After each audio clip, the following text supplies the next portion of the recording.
Bienvenido a Comunidad Cristiana de México. Siéntete en casa, somos tu familia. Recibamos con un fuerte aplauso la palabra de Dios.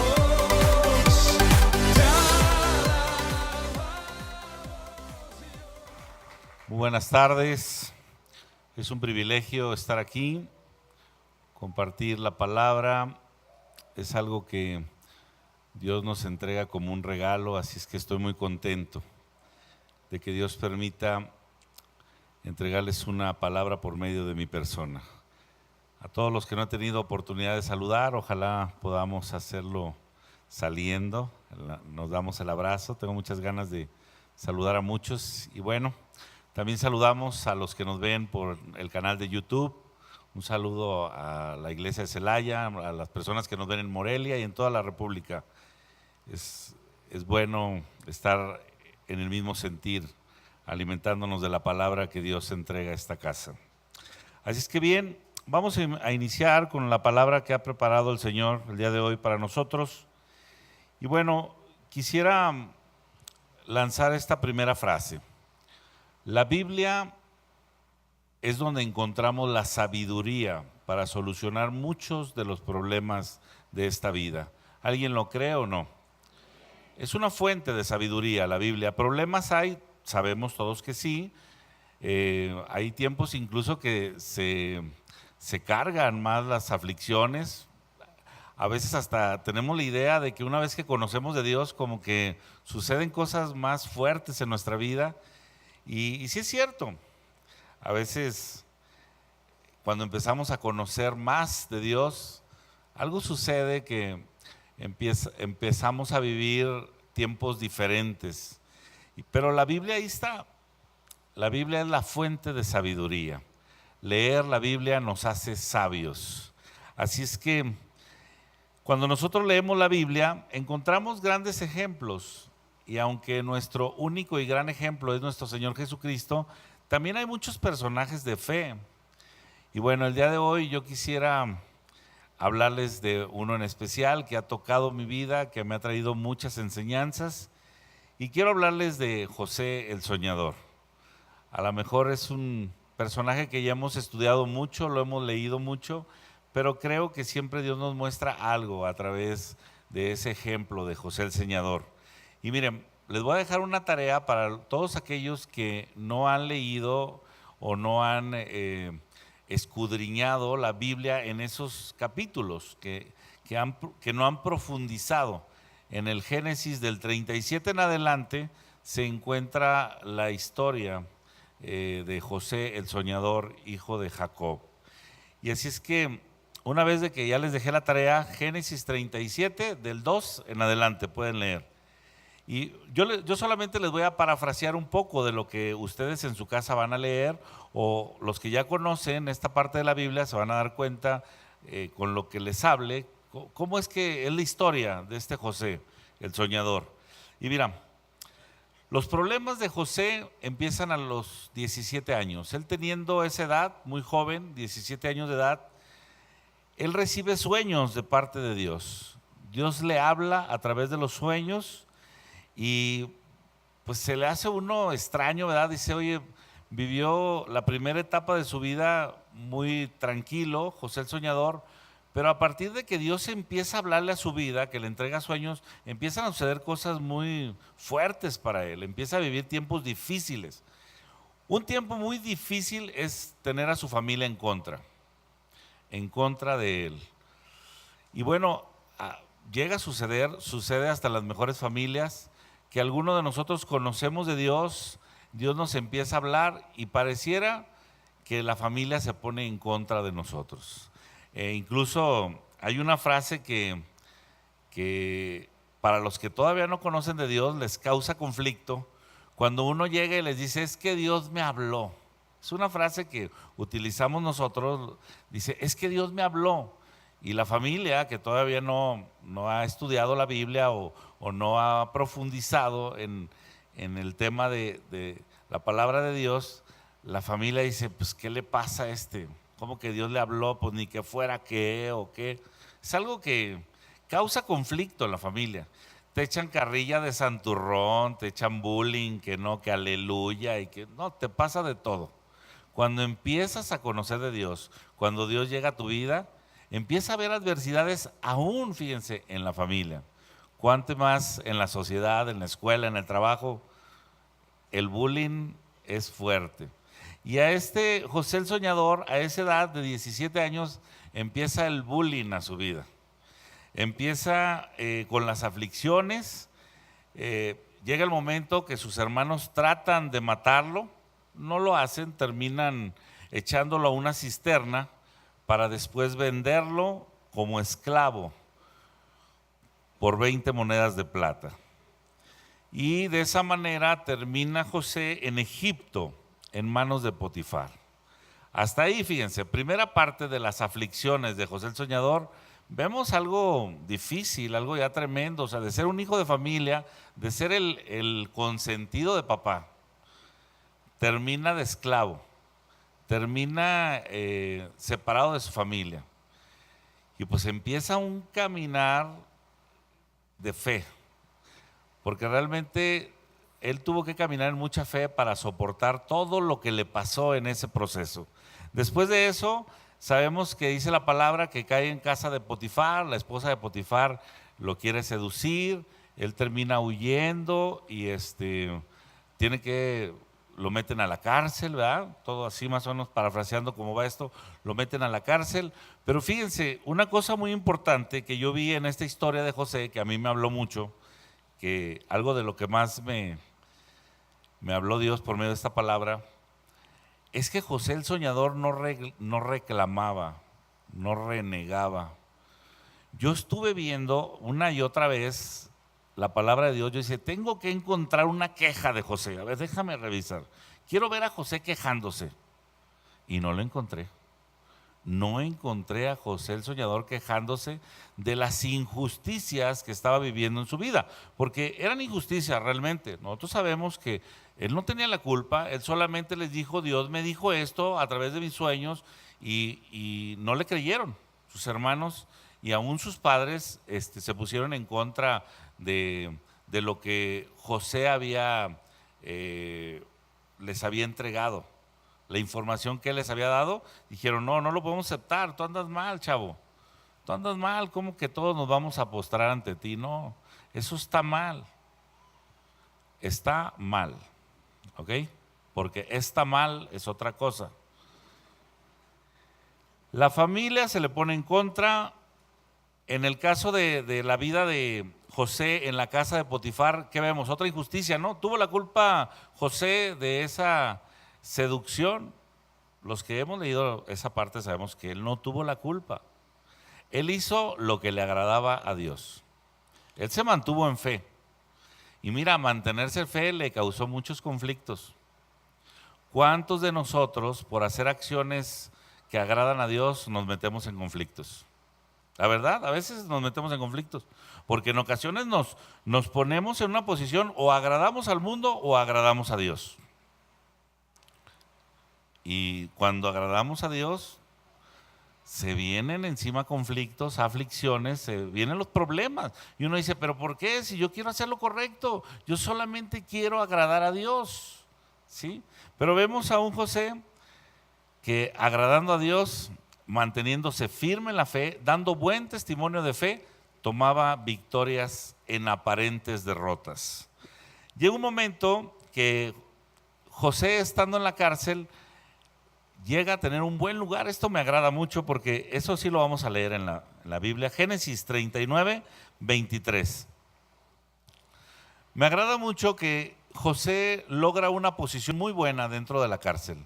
Se vuelve el segundo, era el encargado del jefe. Y fíjate lo que dice la Biblia. Dice, no necesitaba atender el jefe de la cárcel cosa alguna de las que estaban al cuidado de José, porque Jehová estaba con José, y lo que él hacía, Jehová lo prosperaba. ¿Sí? Esto a mí me habló muchísimo. Dios estaba con él. ¿Por qué, si Dios estaba con él, no puso a José como jefe de la cárcel? ¿Tenemos un Dios todopoderoso, sí o no? Pero ¿saben que José en ese momento era el segundo de la cárcel? Fíjense, en casa de Potifar, ¿cómo lo puso en ese? Era el segundo, Potifar lo dejó encargado de todo, dijo, nomás no toques a mi esposa, pero todo lo demás sí. Y él fue fiel, él se mantuvo siendo el segundo de la casa de Potifar. Llega a la cárcel, logra subir escalones, logra ser confiable para la gente de la cárcel, y el jefe le dice, te voy a poner de encargado. Y él dice que descansaba el jefe de la cárcel porque no había cosa alguna de las que estaban al cuidado de José. Todo lo que hacía José le salía bien. ¿Por qué? Porque Dios estaba con él.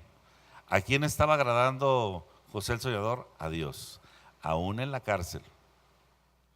Les platicaba en la mañana que nunca he tenido la oportunidad de estar en la cárcel, que no sé si sea oportunidad, pero bueno, nunca he estado en la cárcel, pero las personas que sí lo han estado me han platicado y es muy difícil la vida en una cárcel. Estar en una cárcel es sobrevivir, no es sencillo, hay mucha aflicción, hay mucho dolor, incluso me da mucho gusto que gente que está en la cárcel recibe la palabra de Dios porque es el alimento que los sustenta realmente. Es muy bueno que Dios esté con ellos en esos momentos. Yo doy gracias a Dios por la vida de todos aquellos ministerios que comparten la palabra de Dios en la cárcel. Es una obra muy bonita porque estar en la cárcel es muy difícil. Pero aún en la cárcel, José hacía lo que le agradaba a Dios. Esto a mí yo digo, no tenía un pretexto para no hacer lo correcto. Él decía, no, yo hago lo que le agrada a Dios. Y bueno, de la cárcel sale victorioso, sabemos que lo dejan libre, llega el momento en que él empieza a ser levantado por Dios, pero uno pensaría que este proceso fue muy rápido. Cuando ya el faraón le entrega el anillo de autoridad, uno diría, oye, pues por rápido se lo aventó José, pero no, tardaron 13 años, porque cuando le entrega el anillo, faraón ya tenía 30 años José. Desde los 17 que empezó su caminar en aflicción y desde luego su testimonio de fe, hasta los 30 años, 13 años de aflicción, de sufrimiento, de cárcel, sin quejarse del Señor, 13 años siendo testimonio de fe. Fíjate, sin equivocarse, sin dejar de agradar a Dios. Y mira, hablamos de fe, quiero que sepan que me vengo de este congreso de Saltillo. Dios me dio una enseñanza, me habló de la fe de una manera como nunca. Yo en mis 10 años de cristiano que tengo estudiando la palabra, nunca me había hablado el Señor tan fuerte en el tema de fe como me habló en este congreso.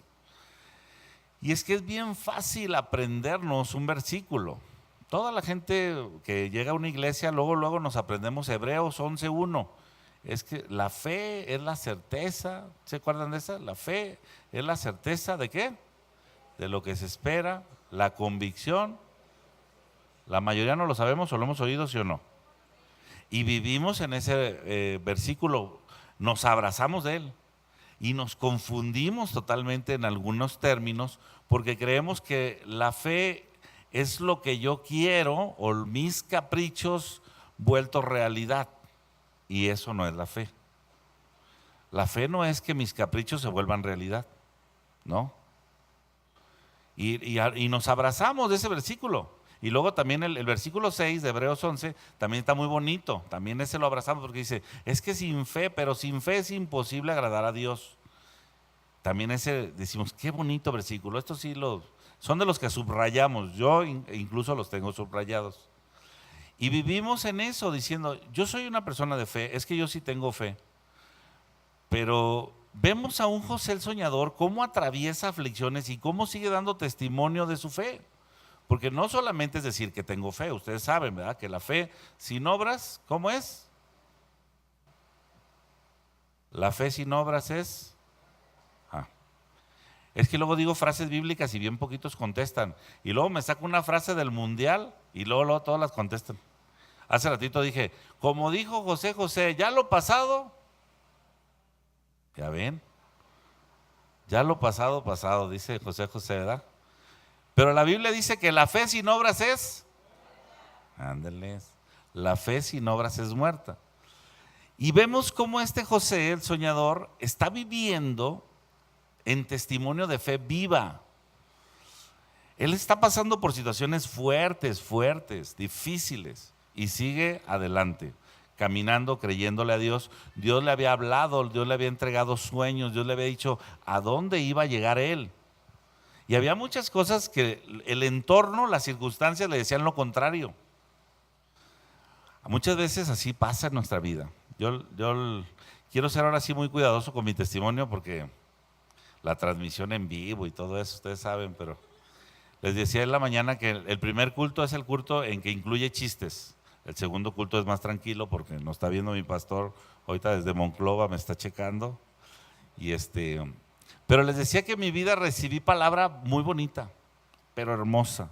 A mí Dios me habló, por eso he vivido enamorados de mi Señor estos 10 años de mi vida, porque desde que yo llegué a los pies de Cristo, Él me empezó a dar una palabra así hermosa a mi vida. Él me dijo que yo era su siervo. Él me dijo que me iba a prosperar. Él me dijo que no iba a prevalecer arma forjada en contra de mí, que nada me iba a pasar. Me dio muchas palabras hermosas que me hizo enamorarme de Él. Pero una de las que más, así, me dio muchas palabras, de familia, pero la que más me gustó a mí es la que cuando me dijo que me iba a ser muy próspero. Yo no sé por qué, pero esa palabra yo la abracé luego. Yo dije, amén, Señor, yo lo creo y sí, yo no voy a pedir prestado, yo voy a prestar a las naciones y quien quiere prestado, pídame, yo voy a tener y hagan fila para prestarle. Yo dije, no, pues a mí el Señor me dijo que me iba a ser muy próspero y tomé la palabra. Y pasó un año y volví a orar al Señor, Señor, ¿como para cuándo irás a aterrizar esa palabra en mi vida? Y pasó el segundo año y Señor, y la palabra de prosperidad, ¿no se te ha olvidado? ¿Todavía la tienes vigente para mí? Y tercer año, y cuarto año, y quinto año. Han pasado 10 años. ¿Y qué creen? Todavía no llega, pero la estoy esperando. Dios es fiel y Él va a cumplir. Amén.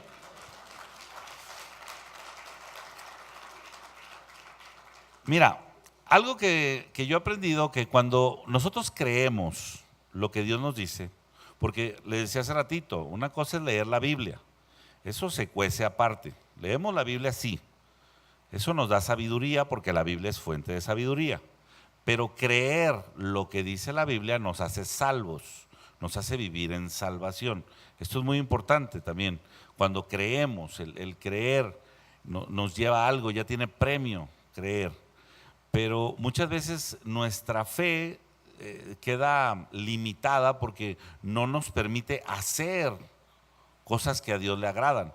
Nosotros vemos a un José soñador cómo hacía, más allá de lo normal, más allá del estándar. José el soñador se esforzaba, era una persona que daba excelencia. Como, fíjate, estando en la cárcel, logró ser el encargado de la cárcel, abajo del jefe, el segundo, a bordo, estando en la cárcel. Pero lo que yo me pregunté, y les hago la reflexión ahorita, ¿ese era el propósito de Dios para la vida de José? ¿Ese era lo que Dios quería? ¿Ese era su plan de Dios? No, ¿verdad? Ese no era el plan, era el proceso, pero no era el plan. Ese era el proceso. Yo en esta iglesia veo muchos corazones muy hermosos. Yo sé que Dios tiene planes grandes. Hay una palabra entregada a la iglesia de Irapuato, que esta iglesia va a ser semillera de pastores. Hay una palabra. Y ahorita son líderes de célula, son discipuladores, tienen diferentes niveles. Pero yo creo que ese no es el plan de Dios. Es el proceso del plan. Pero Dios les tiene una palabra para llevarlos más arriba. ¿Están de acuerdo conmigo o no? ¿Qué pasó con José el soñador? Mira, cuando tú y yo somos confiables para Dios, Dios nos empieza a entregar sus promesas, sus regalos, sus victorias. Vamos a ver Génesis 41 del 38 al 42. Seguimos con José el soñador y aquí vamos a ver cómo Faraón, fíjate bien, Faraón. ¿Quién representa a Faraón? A ver, el diablo. el chamoy, dice, está de moda decirle al chamuco chamoy. El chamoy representa a Faraón, fíjate, el diablo, el que gobierna el mundo, el que gobierna las tinieblas. Egipto representa el mundo. Faraón empieza a hablar con José, bueno, está diciéndole a sus siervos, ve nomás la pregunta que les hace a sus siervos. Dice, ¿acaso hallaremos a otro hombre como este en quien esté el Espíritu de Dios? Fíjate, Faraón, un hombre fuera del propósito de Dios, fuera el corazón de Dios, no estaba en Faraón, pero él ve a un hijo de Dios y dice, ¿encontraremos otro mejor que este? Y miren, yo les voy a hacer una reflexión. Hay en varias empresas que tienen un mural para poner al empleado del mes, ¿sí? El empleado del mes. No sé si quien aquí tenga una empresa o trabaja en una empresa donde se lleve a cabo ese plan. El empleado del mes. Dale una revisada cuántas veces ocupa ese lugar del empleado del mes un hijo de Dios. Tenemos que estar en ese puesto nosotros, en ese lugar. Si en la empresa donde trabajamos existe el programa empleado del mes, los hijos de Dios tienen que estar ahí. El mundo, aunque tu jefe no sea creyente, el mundo tiene que decir, vamos a encontrar otro trabajador mejor que fulano. ¿Encontraremos otra persona más confiable, mejor que este hijo de Dios? Nosotros, los hijos de Dios, tenemos que tener los mejores puestos, los puestos donde se requiera más confianza, más fidelidad, más lealtad. Ahí, esos lugares están diseñados para los hijos de Dios. Fíjate, ahora, ¿en qué se convierte? Seguimos leyendo aquí. Y dijo Faraón a José, pues que Dios te ha hecho saber todo esto, no hay entendido ni sabio como tú.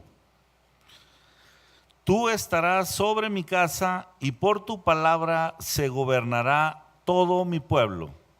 Solamente en el trono seré yo mayor que tú.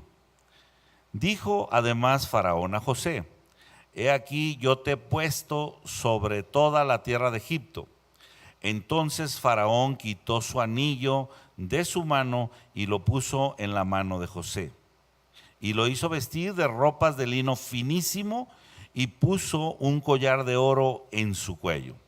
Nuevamente estamos viendo una puerta de oportunidad de parte de Dios sobre la vida de José, un hombre que ha demostrado desde los 17 años que Dios le habló, le entregó promesa, le entregó sueños. Él sigue caminando dando testimonio de fe. Él sigue haciendo las cosas que a Dios le agradan. Él sigue siendo confiable para Dios. Entre más camina, más le va entregando.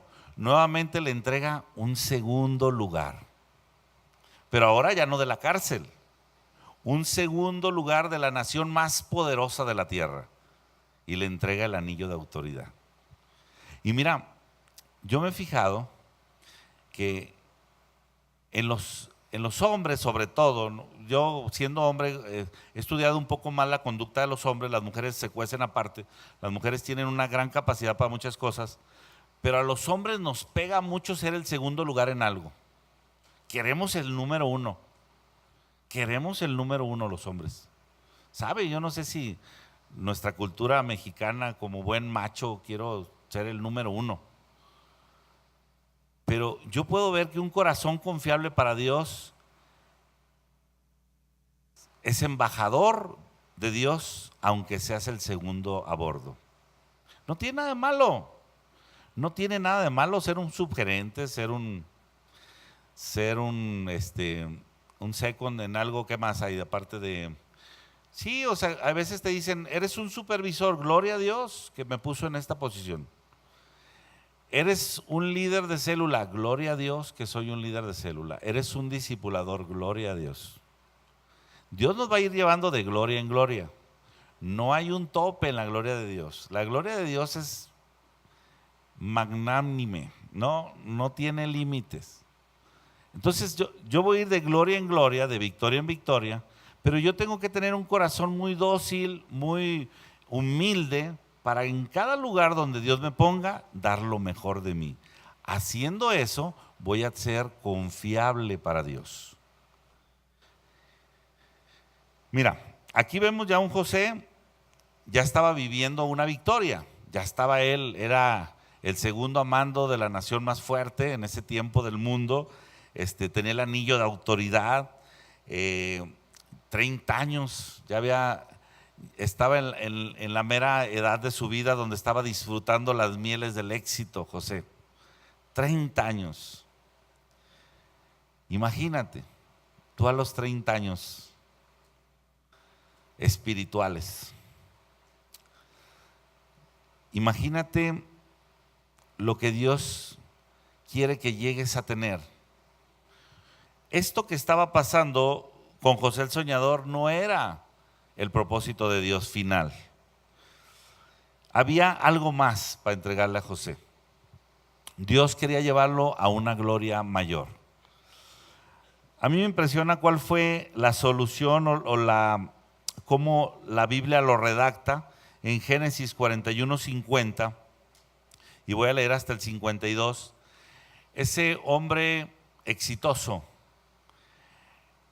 empieza a fructificar, empieza a dar a luz, y esto me impresiona muchísimo y es algo de lo que creo que Dios nos va a hablar hoy a todos nosotros. Dice la palabra de Dios: y nacieron a José 2 hijos antes de que viniese el primer año del hambre, los cuales le dio a luz a Senat, hija de Potífera, sacerdote de On.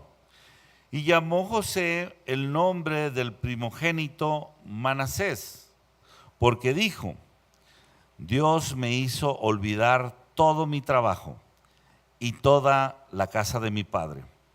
Y llamó al nombre del segundo Efraín, porque dijo: Dios me hizo fructificar en la tierra de mi aflicción. Ahí les va, vamos a regresarnos al 51. Dios quiere que hagamos algo en este día, quiere que demos a luz. Vamos a dar a luz a 2 cosas. Número 1, un hijo que se llame Tengo que olvidar el pasado.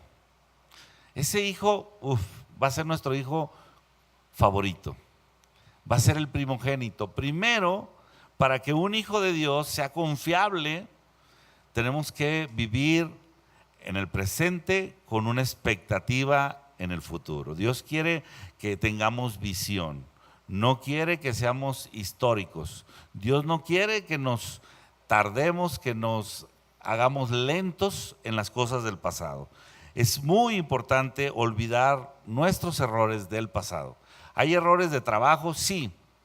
¿Hay sufrimiento que tenemos que olvidar? Desde luego que sí. Porque si seguimos viviendo muy pendientes del pasado, no nos va a permitir disfrutar de un presente y mucho menos disfrutar del futuro que Dios tiene para nosotros. Así que es muy importante olvidar el pasado. Checa lo que dice aquí: y toda la casa de mi padre. ¿A qué se refiere esto? Que aún en la familia hay muchos problemas que representan un lastre para nosotros, nos estorban, es un peso que no nos deja caminar. Es muy importante olvidarnos del pasado, y no solo de las cosas malas, también de las cosas, éxitos que no vienen de Dios, porque muchas veces estamos viviendo recordando todas las hazañas que se hicieron en el pasado. Si te acordaras, no, yo olvídate. Yo cada año estrenaba mi carro de la agencia. Y no, que olvídate que el pasado yo fui, yo hice. Y estás tan ocupado en el pasado, aún en los éxitos, que no te puedes enfocar en el presente y en el futuro que Dios tiene para ti. Entonces es muy importante olvidar el pasado. Ese es el primer hijo que tenemos que dar a luz. ¿Sabes también otro detalle bien importante? Los errores del pasado nos hacen sentir como un fracasado. Al menos en mi vida hay errores que te estorban tanto porque te frustran, te hacen sentirte menos, te hacen, no sé, a veces disimulamos, pero te menosprecias, te automenosprecias debido a los errores del pasado. El segundo hijo, el 52, ¿cómo dice? ¿Cómo le vamos a poner? Efraín. también tenemos que dar a luz a Efraín el día de hoy. ¿Por qué es tan importante dar a luz a Efraín? Porque al pueblo de Dios, a la iglesia, a nosotros, los que estamos aquí, se nos olvida dar frutos. Se nos olvida dar frutos. Tenemos un llamado a fructificar y a multiplicarnos.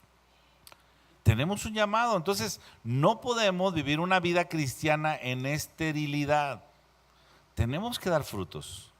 Ojo, el primogénito, Manasés, es olvidar el pasado, es el primogénito, porque si no olvidamos el pasado es difícil dar fruto, nos va a estorbar para dar fruto. Entonces, primeramente, borrón y cuenta nueva. ¿Ok? ¿Estamos dispuestos a hacer eso o no? Borrón y cuenta nueva. Ahora sí, como dijo el salmista José, ¿ya lo pasado? Ok. Ya, lo pasado quedó atrás. Hay un presente y hay un porvenir. Hay algo que quiere Dios que lleguemos, hay un propósito de Dios en nuestra vida. ¿De qué depende ese propósito? Ahí les va ahora sí. Depende de qué tan confiables somos nosotros para Dios. Sí, porque tener fe en Dios es bien fácil, tener fe es fácil. Les decía en la mañana, si a veces tenemos fe hasta en el horóscopo de que pantalones rojos me pongo hoy, tener fe es fácil. Tener fe es fácil. Tenemos que ser confiables para Dios. Yo sé que Dios tiene fe en nosotros. Dios por eso puso la mirada en cada uno de nosotros, porque Él cree que tenemos un llamado y que lo podemos desarrollar. Hay un potencial en nosotros y Dios lo cree, Dios tiene fe en nosotros. ¿Verdad? Pero ¿qué tan confiables somos para que nos entregue la promesa en este momento? Ahí sí es diferente. Yo le he preguntado muchas veces a mi Señor eso de lo que les dije de la promesa de la prosperidad. Señor, ¿y para cuándo? ¿Para cuándo? Cada que me llegan los recibos por pagar, le pregunto eso al Señor: ¿para cuándo se va a hacer viva la promesa en mí? Y yo mismo sé su respuesta. Necesito ser más confiable para Dios. Más confiable. Todos necesitamos ser más confiables. Dios no se equivoca. Les voy a hacer una pregunta, a ver, para que ser interactivos aquí. ¿Dios cumple lo que promete? ¿Sí? ¿Dios siempre entrega lo que promete? ¿Aquí, en la tierra? Fíjense, ahí les va de lo que Dios me habló muchísimo en el congreso, que marcó mi vida. El libro de Hebreos, aquel capítulo 11 que habla de la fe, que todos nos emocionamos con el capítulo 1 y con el 6, llega un momento que habla del sufrimiento que pasaron los que vivieron en fe, porque de primero habla del salón de la fama de la fe, los hombres que conquistaron victorias en fe. Primero, los primeros versículos dice todas las hazañas, déjenme lo busco en mi Biblia. Dice todas las hazañas, dice no, que por la fe se hizo esto, y uno dice amén, y que conquistaron, amén, y que taparon boca de leones, amén, apagaron fuegos impetuosos, amén. Y dice ahí en el 37, está hablando de los hombres y las mujeres de fe que vivieron en fe. Hebreos 11, 37, por favor, en pantalla. Ahí les va lo que sucedió con estas personas. Fueron apedreados, aserrados, puestos a prueba, fíjate.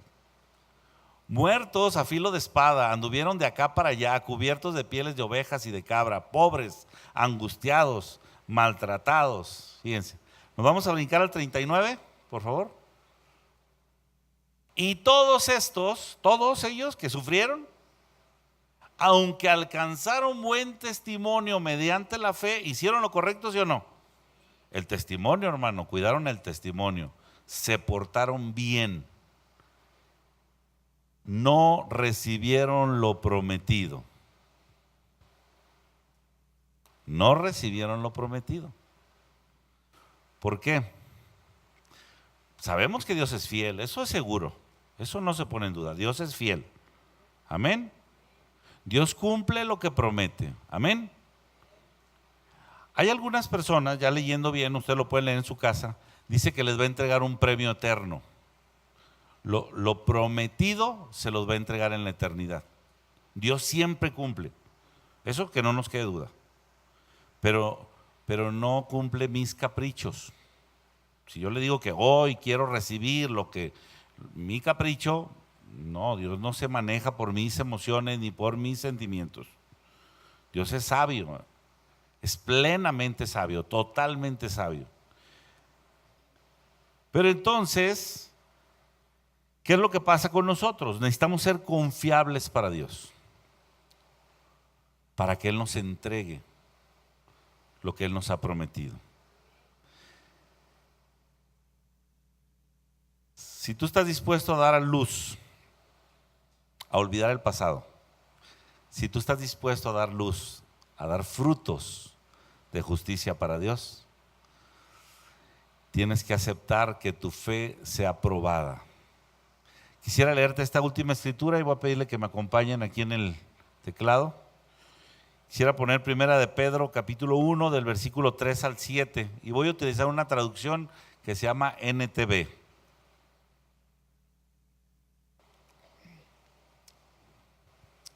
Esta traducción me gustó muchísimo por el inicio que tiene. Que toda la alabanza sea para Dios. Yo creo que esa es un punto muy importante. Hagamos lo que hagamos. Si tú buscas dar fruto, busca y dalo. Qué bueno. Si vas a recibir promesa o ya la recibiste de parte de Dios, qué bueno. Pero hagamos lo que hagamos, para todo tiene que ser el número uno Dios. Dice que toda la alabanza sea para Dios, el Padre de nuestro Señor Jesucristo. Es por su gran misericordia que hemos nacido de nuevo, porque Dios levantó a Jesucristo de los muertos. Ahora vivimos con gran expectación y tenemos una herencia que no tiene precio, una herencia que está reservada en el cielo para ustedes, pura y sin mancha, que no puede cambiar ni deteriorarse. Empieza a hablar de la fe, dice, por la fe que tienen, Dios los protege con su poder hasta que reciban esta salvación, la cual está lista para ser revelada en el día final. ¿Qué les decía hace ratito? Que leer la Biblia nos hace sabios. Creer la Biblia, ¿qué nos hace? Salvos. La salvación es por medio de la fe, es por gracia, pero por medio de la fe, ¿sí? Y luego dice, la cual está lista para ser reservada en el día final, a fin de que todos la vean. Así que alégrense de verdad. Les espera una alegría inmensa, aunque tienen que soportar muchas pruebas por un tiempo breve. Vamos a hablar de pruebas, fíjense. Estas pruebas demostrarán que su fe es auténtica. Voy a seguir leyendo ahorita, nomás quiero hacer aquí un intermedio. Fe auténtica. ¿Saben ustedes que existe la fe fingida? Existe la fe fingida. Hay fe que cuando te está yendo bien es bien fácil decir gracias a Dios, acabo de recibir un chequezote o gracias a Dios, toda la familia andamos contentos, tenemos un día que no nos peleamos ni no alegamos entre nadie, ni la fe es el pan de cada día. Pero la fe auténtica es la fe que es probada en medio de las pruebas difíciles, de las aflicciones. Sigo leyendo, después de que dice, estas pruebas demostrarán que su fe es auténtica. Está siendo probada de la misma manera que el fuego prueba y purifica el oro. Aunque la fe de ustedes es mucho más preciosa que el mismo oro. Entonces su fe, al permanecer firme en tantas pruebas, fíjate, al permanecer firme en tantas pruebas, les traerá mucha alabanza, gloria y honra en el día que Jesucristo sea revelado a todo el mundo. Qué importante es practicar la fe en tiempos de aflicción. Qué importante es demostrar un testimonio de fe auténtica cuando las cosas no están bien. Dios nos quiere dar lo mejor, eso es claro. Todas las personas que podemos conocer de Dios nos damos cuenta que es un Dios bueno. ¿Alguien de aquí cree que es un Dios bueno? Dios es bueno, Dios quiere lo mejor para nosotros. Si bien es que Dios no provoca el mal, en muchas ocasiones Dios permite la aflicción para probar nuestra fe. Y lo más importante, que Dios está dispuesto a darnos premios, a darnos victorias, pero necesita ver en nosotros un corazón confiable. De eso se trata el recibir las promesas. El que lo prometió es fiel para cumplir. ¿Alguien lo cree? Okay, esa parte ya está. Él lo prometió, Él lo va a cumplir. Cuando no se haya dado el cumplimiento de la promesa, pregúntame, ¿qué tan confiable soy para recibir la promesa? ¿Qué tan confiable soy para recibir la promesa? Lo hemos explicado de muchas maneras. Tenemos un hijo, queremos darle todo. Queremos darle hasta un auto para que maneje, pero no se lo podemos dar. A un niño chiquito no se le pueden dar las llaves de un carro. Va a chocar, va a atropellar a alguien. No se puede dar. Todavía no es confiable para hacer eso. Tiene que llegar el momento en que sea confiable para ti y tú le entregas las llaves a tu hijo. Mira, hijo, has cumplido 18 años, ya sacaste tu licencia. Aquí están las llaves. Vete a dar una vuelta. Ya le das la confianza de que lo haga. Pero mientras que no es confiable para ti, no le vas a dar lo que le hace daño. Hay cosas que nos hacen daño. Hay cosas, miren, a muchas personas nos hace daño tener mucho. Yo conozco personas que cuando tienen mucho se olvidan de Dios. Es así es como un imán. Tienen mucho, me olvido de Dios. Tengo poco, me acerco a Dios. Tengo mucho. Por eso Dios no nos entrega lo que nos ha prometido. Porque necesita estar seguro de que nuestro corazón es confiable.